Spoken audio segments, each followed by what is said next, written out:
My dad's final wish was that I play a video for everyone at his funeral. I was ready to fulfill it until I saw what he left behind. Torn between honoring his memory and protecting our family from a painful truth, I made the hardest choice of my life.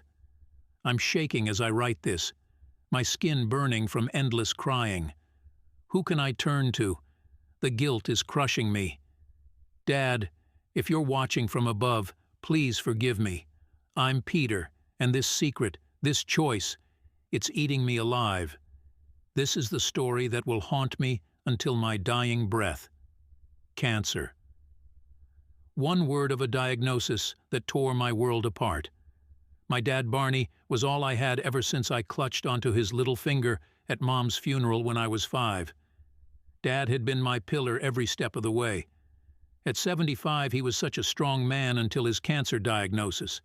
It was like they dropped a bomb in our lives. I stared at the calendar on my kitchen wall, each day marked off with a shaky red X, counting down the days until... I couldn't even finish the thought. My wife Laura walked in, concern etched on her face. "Peter, you okay, honey?" I wiped my eyes quickly, but my voice still cracked. "Yeah, just thinking about Dad. It's hitting me hard today." She wrapped her arms around me. "Oh, Peter, I know it's tough. Your dad is such an amazing man. Remember when he taught Damien how to ride a bike? The way his eyes lit up with pride." I nodded, a lump forming in my throat. "He was always there for us, wasn't he? God, Lara, I don't know how to do this. How to say goodbye." My mind was already drifting back to that day in the hospital room when I met Dad. The antiseptic smell of the hospital burned my nostrils as I walked into Dad's room. He looked so small in that big bed, hooked up to all those machines. But when he saw me, his face lit up with that bright smile. "There's my boy," he said, his voice weaker than I remembered. I sat down next to him, taking his hand. It felt papery and fragile in mine. "How are you feeling today, Dad?" I forced a small voice. He chuckled, then winced. "Oh, you know, like $1,000,000, minus about 999,000. I couldn't help but laugh. Even now he was trying to keep my spirits up. "Dad, you don't have to put on a brave face for me," I said softly. "It's okay to not be okay." His eyes misted over. "I know, son. But seeing you smile, it's the best medicine I could ask for. You've always been my greatest joy. You know that?" We talked for a while, reminiscing about fishing trips and backyard barbecues. Lara and my son Damien joined us, filling the room with warmth and laughter. After a while, Dad's eyes met mine. "Peter, can we talk privately for a minute?" My stomach clenched, but I nodded. Lara ushered Damien out, leaving us alone. Dad's grip on my hand tightened. "Peter, will you do something for me? It's important." "Yes, Dad," I answered, choking back tears. "Anything. You know that." He reached for something on his bedside table, his movements slow and pained. "I want you to play this video at my funeral, in front of our entire family. It's very important, something everyone should know. Will you do this, son?" He handed me a small camcorder, his eyes pleading. I could see the desperation there and the need for this final request to be fulfilled. I swallowed hard, fighting back the urge to break down. "Of course, Dad, I promise. I'll make sure everyone sees it." Relief cloaked his face, and for a moment, he looked like his old self again. "Thank you, son. I love you. You've always been the one I could count on." We hugged, and I felt his fragile body in my arms. It was our last embrace, and I tried to memorize every detail, the feel of his thinning hair against my cheek, the scent of his aftershave mixed with hospital antiseptic. "I love you too, Dad," I whispered. "More than you'll ever know." The next day, Dad slipped away peacefully in his sleep. I was numb as I made the funeral arrangements, going through the motions like a robot.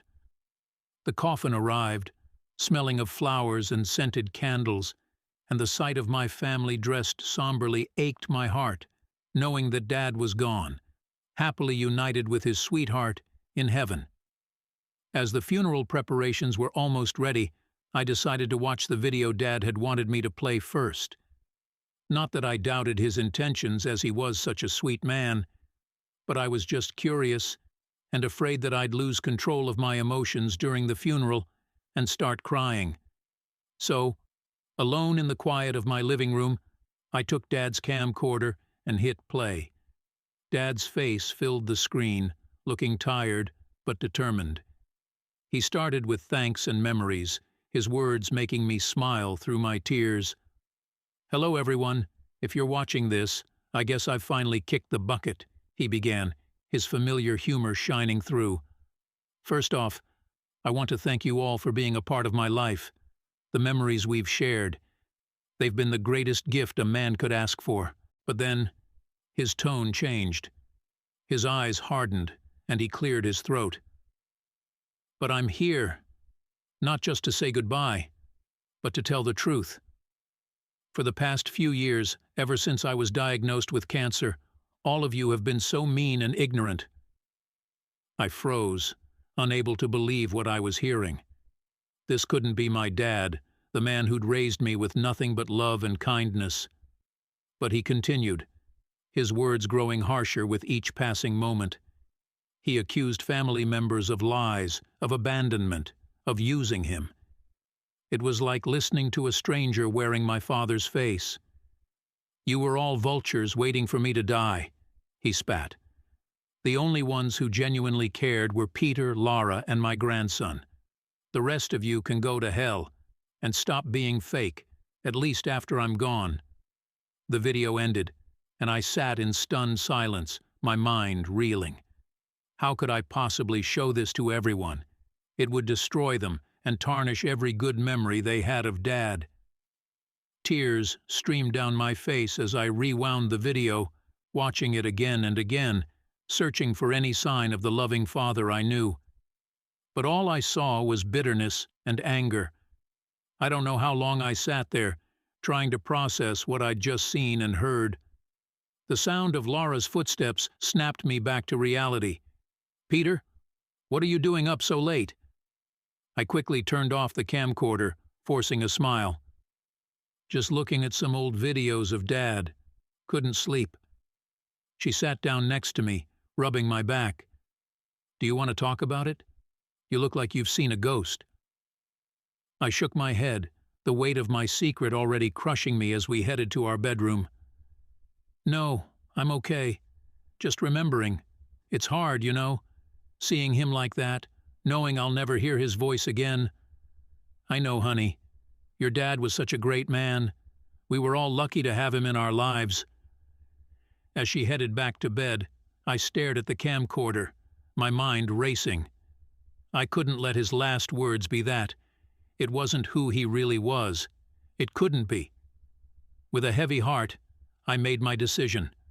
I would edit the video and keep only the good parts that showed the man we all loved. As I set to work, I couldn't shake the feeling that I was betraying my father's last wish. But I knew, deep down, that I was protecting his true legacy of love, not bitterness. The day of the funeral arrived, gray and somber. As I stood at the front of the church, the modified video ready to play, my heart raced. Uncle Dave approached me, his eyes red-rimmed. "You okay, Pete? You look like you're about to be sick." I forced a smile. "Yeah, just, you know, it's hard. I keep expecting Dad to walk through those doors, tell us this was all a bad joke." Uncle Dave nodded, clapping me on the shoulder. "I know what you mean. Your old man was 1 in a million. We're all gonna miss him. He always knew how to light up a room, didn't he?" As he walked away, guilt twisted in my chest. If only he knew what Dad had really said about him and everyone else. The service began, and before I knew it, it was time for the video. My palms were sweaty as I pressed play. Dad's face appeared on the screen, and a collective gasp went through the crowd. He looked tired but happy, his eyes twinkling with that familiar light. "Hello, everyone," he began. "If you're watching this, I guess I've finally kicked the bucket." A few chuckles rippled through the audience. Dad continued, his voice warm and full of love. "I just wanted to say thank you, to all of you, for the laughs, the memories, the love. You've made my life rich beyond measure. Each one of you has touched my heart in ways I can never fully express." I watched as people wiped their eyes, smiling through their tears. This was the Dad they knew, the Dad I knew. The real Dad, not the angry, bitter man from the unedited video. As the video ended with Dad's goodbye, I felt a weight lift from my shoulders. I'd made the right choice, hadn't I? After the service, Aunt Sarah hugged me tight, her body shaking with sobs. "That was beautiful, Peter. Your father, he really loved us all, didn't he? I'll never forget his kindness, his laughter." I nodded, unable to speak past the lump in my throat as we headed to the cemetery. As everyone paid their last respects, sharing stories and memories of Dad, I approached the casket, placing my hand on the smooth wood. "I'm sorry, Dad," I whispered, my voice breaking. "I hope you understand why I did it. I love you. I'll always love you, no matter what." Weeks have passed, but the weight of my decision still sits heavy on my chest. Each night, I lie awake, replaying that video in my mind. I hope that somewhere, somehow, Dad understands and forgives me. But I know this is a secret I'll take to my grave, forever questioning if I made the right choice. Did I preserve his true legacy, or did I deny him his final truth? The question haunts me, and I know it always will.